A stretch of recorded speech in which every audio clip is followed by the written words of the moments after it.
4000 বছর আগের কথা। বনি ইসরায়েলের একটি জনপদে একজন অত্যন্ত সৎ এবং জ্ঞানী দরবেশ বাস করতেন।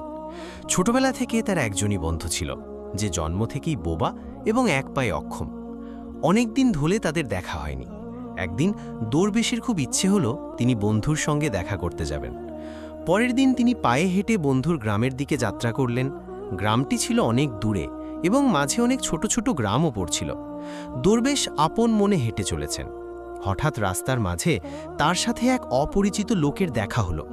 লোকটি দরবেশের সাথে হাঁটতে শুরু করল।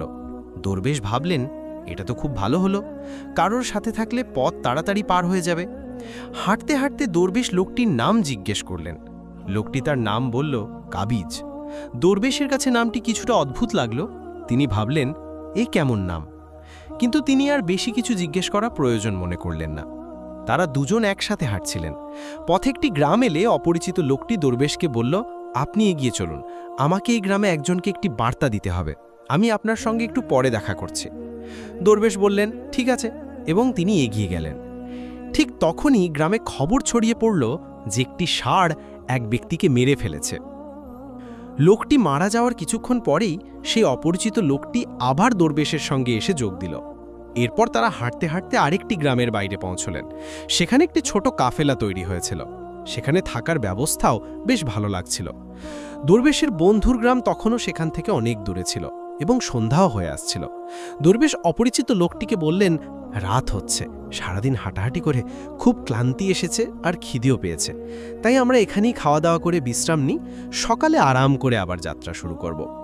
অপরিচিত লোকটি বলল, ঠিক আছে, এই গ্রামে একজনকে কিছু জরুরি জিনিস দিতে হবে, আপনি খেয়ে নিন আর বিশ্রাম করুন, আমি পরে এসে খাব। এই বলে সে সেখান থেকে চলে গেল। তার যাওয়ার কিছুক্ষণ পর ওই গ্রামে ধোঁয়া উঠতে দেখা গেল এবং দেখতে দেখতে পুরো গ্রামটিতে আগুন লেগে গেল। দরবেশ অবাক হয়ে ভাবলেন যে এই লোকটি যেখানেই যায় সেখানেই কোনো না কোনো ধরনের ক্ষতি হয়, নিশ্চয়ই কোনো গলমাল আছে। কিন্তু দরবেশ রাতে অপরিচিত লোকটির কাছে এ বিষয়ে কোনো কথা বললেন না। সকালে তারা দুজনেই আবার তাদের গন্তব্যের দিকে চলতে লাগলেন। কিছুটা দূরে গিয়ে আরও একটি গ্রাম এলো। অপরিচিত লোকটি আবার দরবেশকে বলল, আপনি এগিয়ে চলুন, এই গ্রামেও আমার কিছু জরুরি কাজ আছে, কাজ শেষ করে আমি আপনার সাথে দেখা করব। এই বলে অপরিচিত লোকটি চলে যেতে লাগলো। কিন্তু এবার দরবেশ এগিয়ে না গিয়ে সেখানেই দাঁড়িয়ে সেই অপরিচিত লোকটিকে দেখতে লাগলেন যে সে কোথায় যায় এবং কি করে। তখনই মানুষের চিৎকার শোনা গেল যে একটি ষাঁড় এক ব্যক্তিকে কামড়েছে এবং সে মারা গেছে।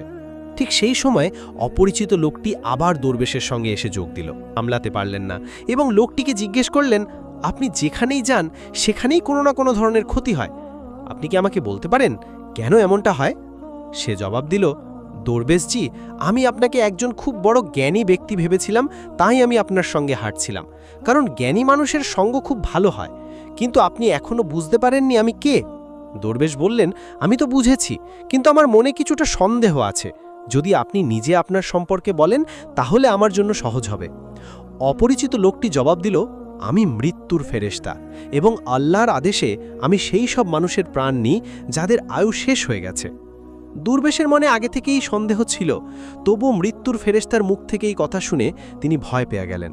তবুও সাহস করে জিজ্ঞেস করলেন, যদি সত্যি আপনি মৃত্যুর ফেরেশতা হন তাহলে বলুন, পরের মৃত্যু কার? মৃত্যুর ফেরেশতা বললেন, পরের মৃত্যু তোমার সেই বন্ধুর যার সাথে তুমি দেখা করতে যাচ্ছ, এবং তার মৃত্যুর কারণ হবেন আপনি নিজেই। এই কথা শুনে দরবেশ ভয় পেয়ে গেলেন এবং চিন্তায় পড়ে গেলেন যে যদি ইনি সত্যি মৃত্যুর ফেরেশতা হন তাহলে তার কথাও সত্যি হবে, আর তার কারণে তার ছোটবেলার সবচেয়ে কাছের বন্ধুর মৃত্যু হবে। তাই এর চেয়ে ভালো হবে যে তিনি তার বন্ধুর সঙ্গে দেখা করতে না যান, অন্ততপক্ষে তিনি তার মৃত্যুর কারণ হবেন না। মৃত্যুর ফেরেশতা বললেন, আপনি যা ভাবছেন আমি জানি, কিন্তু আপনার বন্ধুর সঙ্গে দেখা না করলে ভাগ্য বদলাবে না। আপনার বন্ধুর মৃত্যু নিশ্চিত এবং তা আগামী কয়েক মুহূর্তের মধ্যেই হবে। মৃত্যুর ফেরেশতার এমন কথা শুনে দরবেশ হতবাক হয়ে গেলেন যে মৃত্যুর ফেরেশতা তার মনের কথাও জেনে গেছেন, যেটা একজন সাধারণ মানুষের পক্ষে সম্ভব নয়। এখন দরবেশের বিশ্বাস হয়ে গেল যে ইনি সত্যিই মৃত্যুর ফেরেশতা। তাই তিনি তার বন্ধুর মৃত্যুর কারণ না হওয়ার জন্য তখনই নিজের গ্রামের দিকে ফিরে যেতে শুরু করলেন। কিন্তু যেই তিনি ঘুরলেন, দেখলেন তার বন্ধু দ্রুত তার দিকেই আসছে। বন্ধুকে দেখে তিনি খুব খুশি দেখাচ্ছিলেন। তার বন্ধুর আসার গতি দেখে দরবেশের মনে হলো যেন সে অনেকক্ষণ ধরেই তার পিছুই আসছিল। কিন্তু সে ছোটবেলা থেকেই বোবা এবং এক পায়ে অক্ষম ছিল, তাই সে না তো দরবেশের কাছে পৌঁছতে পারছিল, না তো তাকে ডেকে থামাতে পারছিল। কিন্তু যেই সে দরবেশের কাছে পৌঁছল, হঠাৎ তার মৃত্যু হলো। দরবেশ অবাক হয়ে মৃত্যুর ফেরেশতার দিকে পাকালেন, যেন তিনি জিজ্ঞেস করতে চাইছেন, আসল কি হলো? মৃত্যুর ফেরেশতা দরবেশের মনের কথা বুঝতে পারলেন এবং বললেন, তোমার বন্ধু গত গ্রাম থেকেই তোমার পেছনে আসছিল, কিন্তু সে অক্ষম এবং বোবা হওয়ার কারণে তোমার কাছে পৌঁছতে পারছিল না। সে তার সমস্ত শক্তি দিয়ে তোমার কাছে পৌঁছানোর চেষ্টা করেছিল, কিন্তু বার্ধক্যে তার যৌবনের মতো শক্তি ছিল না, তাই হার্ট অ্যাটাক হয়ে তোমার বন্ধুর মৃত্যু হয়েছে, কারণ সে তোমার সাথে দেখা করার জন্য নিজের সীমা ছাড়িয়ে তোমার পেছনে দৌড়াচ্ছিল, তাই তুমিই তার মৃত্যুর কারণ হলে। দরবেশের এখন বিশ্বাস হয়ে গিয়েছিল যে ইনি সত্যিই মৃত্যুর ফেরেশতা এবং তার কাজ হল প্রাণীদের প্রাণ নেওয়া। দরবেশ একজন জ্ঞানী মানুষ ছিলেন, তাই তিনি এটাও জানতেন যে মৃত্যুর ওপর কারোর নিয়ন্ত্রণ নেই। প্রতিটি প্রাণীকে একদিন না একদিন মরতেই হবে, এই ভেবে তিনি নিজেকে সামলে নিলেন।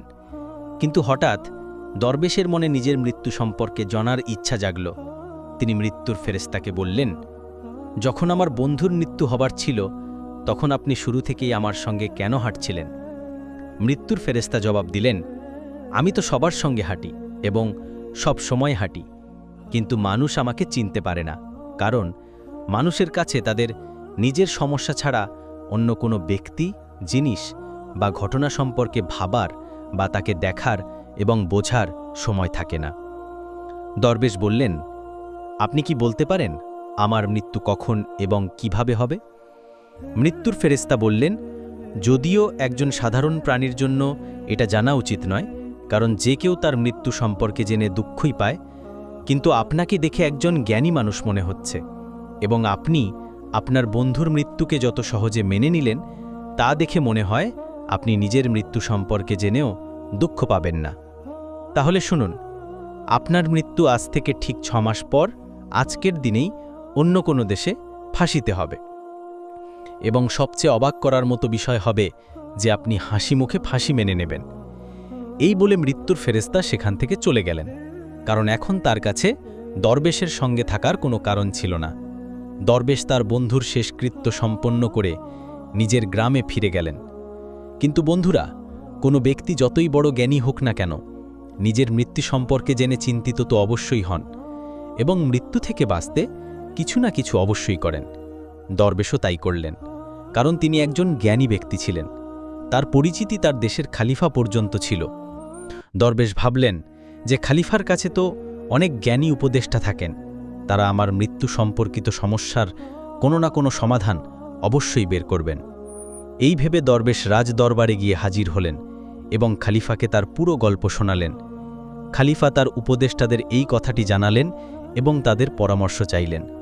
সবাই মিলে অনেক ভাবনা চিন্তা করে বললেন যে যদি দরবেশের কথা সত্যি হয় তবে তার মৃত্যুও 6 মাস পরেই হবে, কিন্তু মৃত্যু তখনই হবে যখন তিনি অন্য দেশে যাবেন। যদি তিনি অন্য দেশে না যান তবে মৃত্যু হবে না। উপদেষ্টাদের এই পরামর্শ খালিফারও ভালো লাগল। তিনি দরবেশের থাকার ব্যবস্থা মহলেই করে দিলেন এবং খালিফার আদেশ ছাড়া কেউ দরবেশের সঙ্গে দেখা করতে পারত না। কিন্তু দরবেশ নিজের ইচ্ছায় যে কোনো জায়গায় আসতে যেতে পারতেন, যাতে এটা মনে না হয় যে তিনি খালিফার বন্দী। কিন্তু দরবেশ ভয়ে নিজেই কোথাও আসতে যেতেন না। সময় কেটে গেল এবং দরবেশের মৃত্যুর সময় ঘনিয়ে এলো। সেই দিনটিও চলে এলো যেদিন দরবেশের মৃত্যু হবার কথা ছিল। সেই দিন দরবেশ ভয়ে তাড়াতাড়ি ঘুমিয়ে পড়লেন, যাতে রাত তাড়াতাড়ি কেটে যায় আর পরের দিন এসে যায় আর এইভাবে মৃত্যু ঠেকানো যায়।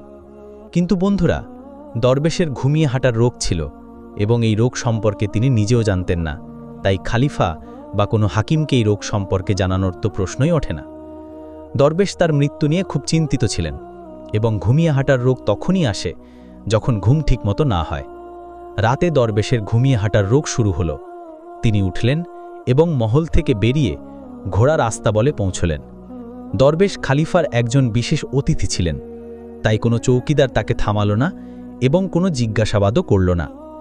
ঘোড়ার আস্তাবলে পৌঁছে তিনি সবচেয়ে দ্রুতগামী ঘোড়ার উপর চড়লেন এবং ঘুমন্ত অবস্থাতেই নিজের দেশের সীমানা পেরিয়ে প্রতিবেশী দেশে চলে গেলেন। শুধু তাই নয়, তিনি প্রতিবেশী দেশের খলিফার মহলে পৌঁছলেন। সেখানকার চৌকিদাররাও তাকে থামালো না এবং কোনো জিজ্ঞাসাবাদও করল না, কারণ রাতের শেষ প্রহর হওয়ায় সবাই ঘুমাচ্ছিল। দরবেশ সোজা কোষাগার ঘরে পৌঁছলেন এবং সেখানে গিয়ে শুয়ে পড়লেন। সকালে কোষাগারের রক্ষক দরবেশকে কোষাগার ঘরে ঘুমন্ত অবস্থায় দেখতে পেলেন। এতে খলিফা খুব রেগে গেলেন এবং তিনি দরবেশকে গ্রেপ্তার করার আদেশ দিলেন। খলিফা দরবেশকে রাজদরবারে হাজির করার আদেশ দিলেন। যখন দরবেশকে দরবারে আনা হলো, খলিফা তাকে দেখেই রাগে ফাঁসি সাজা শুনিয়ে দিলেন এবং বলতে লাগলেন যে যদি তুমি চুরি করতে সফল হতে তাহলে আমাদের ছোট রাজ্যের মানুষরা না খেয়ে মারা যেত, তাই হাত কাটার পরিবর্তে ফাঁসির সাজা দেওয়া হচ্ছে, যাতে ভবিষ্যতে কেউ এমন কাজ করার আগে হাজারবার ভাবে। ফাঁসির সাজা শুনে দরবেশ কেঁপে উঠলেন। তবুও কিছুটা সাহস করে তিনি খলিফাকে বললেন, জনাবে আলী, আমি জানি না যে আমি কিভাবে আপনার মহলে পৌঁছলাম, আমি এটাও জানি না যে আমি কিভাবে আপনার কোষাগার ঘরে এলাম। আমি কোনো চোর নই, কোনো চৌকিদার আমাকে কেন থামালো না, কিন্তু আমি এতটুকু জানি যে আজ আমার মৃত্যু হওয়ার কথা ছিল এবং এখন হচ্ছে। খলিফার কাছে এই কথাটি কিছুটা অদ্ভুত লাগল। তিনি জিজ্ঞাসা করলেন, তুমি কিভাবে জানলে যে আজ তোমার মৃত্যু হবার কথা ছিল? তুমি কি বলতে চাইছ? দরবেশ গত 6 মাসের পুরো গল্প শোনালেন এবং বললেন যে হুজুর, আমার বা কোনো সাধারণ মানুষের এত সাহস নেই যে সে খলিফার দরবারে এবং খলিফার উপস্থিতিতে চুরি করতে পারে। খলিফার কাছে দরবেশের কথায় কিছুটা সত্যতা দেখা গেল, কিন্তু তিনি ভাবলেন যে হয়তো এটা তিনি নিজের মৃত্যু থেকে বাঁচতে মৃত্যুর ফেরেশতা এবং নিজের মৃত্যুর ভবিষ্যৎবাণীর অজুহাত দেখাচ্ছেন। খলিফা বললেন যে যদি তোমার এই কথা সত্যি হয় এবং আজ তোমার মৃত্যুর দিন হয় যেমনটা মৃত্যুর ফেরেশতা বলেছিল, তাহলে আমি তোমার মৃত্যুর কারণ হব না, কিন্তু যদি এই কথা মিথ্যে হয় তাহলে আজ অবশ্যই তোমার মৃত্যুর দিন হবে। তিনি তখনই সিপাহীদের হাতে একটি চিঠি প্রতিবেশী দেশের খলিফার কাছে পাঠালেন এবং দরবেশের কথার সত্যতার প্রমাণ চাইলেন। সন্ধে পর্যন্ত সিপাহীরা ফিরে এলো এবং জানালো যে দরবেশ যা বলছেন তা সম্পূর্ণ সত্যি। প্রতিবেশী দেশের খলিফা দরবেশের থাকার সম্পূর্ণ ব্যবস্থা তার মহলেই করেছিলেন। গত 6 মাস ধরে দরবেশ তার অতিথি ছিলেন। গতকাল খলিফা শেষবারের মতো দরবেশের সঙ্গে আরামের ঘরে দেখা করেছিলেন এবং এরপরে তিনি এই দেশে কিভাবে পৌঁছলেন তার কোনো খবর নেই। তাই এই দেশের খলিফার মতে দরবেশকে ফাঁসি দেওয়া উচিত নয়। এখন খলিফার সামনে একটি নতুন সমস্যা সৃষ্টি হল। তিনি কোনো তদন্ত ছাড়াই দরবেশকে ফাঁসির সাজা শুনিয়ে দিয়েছিলেন। যদি দরবেশকে ফাঁসি না দেওয়া হয় তাহলে খলিফার কথার অপমান হয়, এবং যদি সাজা কার্যকর করা হয় তাহলে দরবেশের নির্দোষ মৃত্যু হবে। খলিফা তার উপদেষ্টাদের কাছে এই বিষয়ে পরামর্শ চাইলেন। উপদেষ্টারা বললেন, হুজুর, দরবেশকে কাঁচা সুতো দিয়ে ফাঁসি দিন। এইভাবে আপনার দেওয়া আদেশের সম্মানও রক্ষা হবে এবং কাঁচা সুতো দরবেশকে ফাঁসি দেবে না, তার জীবন বেঁচে যাবে। খলিফার এই পরামর্শটি ভালো লাগল। তিনি আদেশ দিলেন যে দরবেশের জন্য কাঁচা সুতোর ফাঁস তৈরি করা হোক। দরবেশকে ফাঁসি দেওয়ার প্রস্তুতি শুরু হল। সবাই খুশি হয়ে দেখছিলেন যে না তো দরবেশ মরবেন আর না তো খলিফার প্রতিশ্রুতি মিথ্যা হবে। দরবেশেরও বিশ্বাস ছিল যে কাঁচা সুতোয় তার মৃত্যু হতে পারে না, তাই তিনি হাসি মুখে ফাঁসির মঞ্চে চড়তে রাজি ছিলেন, যেমনটা মৃত্যুর ফেরেশতা বলেছিলেন। কিন্তু যেই দরবেশকে ফাঁসি দেওয়া হলো, কাঁচা সুতোটি ছিঁড়ে গেল।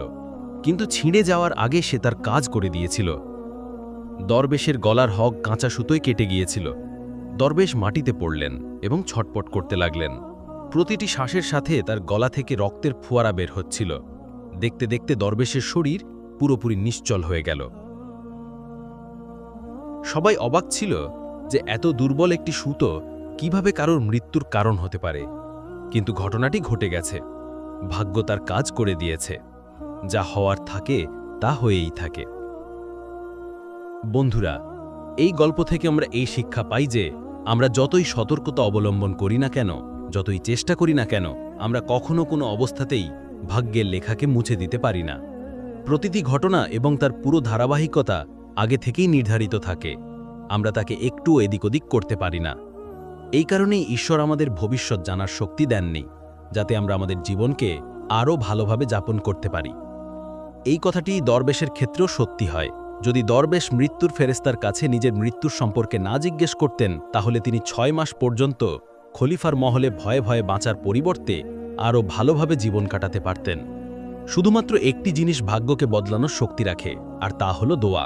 বলা হয় যে দোয়া যদি আন্তরিকতা এবং সত্যিকারের মন থেকে চাওয়া হয়, তবে ঈশ্বর ভাগ্যকেও বদলাতে পারেন। তাই আমাদের উচিত আল্লাহর কাছে সবসময় ভালো ভাগ্য এবং ভালো ভবিষ্যতের জন্য দোয়া করা। এই গল্পটি অনেক পুরনো এবং আমরা এটিকে আমাদের নিজের ভাষায় অনুবাদ করেছি। এই গল্পটি সেই সময়ের যখন মানুষ মৃত্যুর ফেরেশতাকে দেখতে পারত। এখন এই গল্পের মধ্যে কতটা সত্যতা আছে তা শুধু ঈশ্বরই জানেন। আপনার এই গল্পটি কেমন লাগলো এ সম্পর্কে আপনার মূল্যবান মতামত কমেন্ট বক্সে অবশ্যই জানাবেন। যদি গল্পটি ভালো লেগে থাকে তাহলে চ্যানেলটি অবশ্যই সাবস্ক্রাইব করবেন, ভিডিওটি লাইক করবেন এবং শেয়ার করবেন। দেখা হবে আরেকটি নতুন এবং দারুণ ভিডিওর সাথে। ততক্ষণ পর্যন্ত খোদা হাফেজ।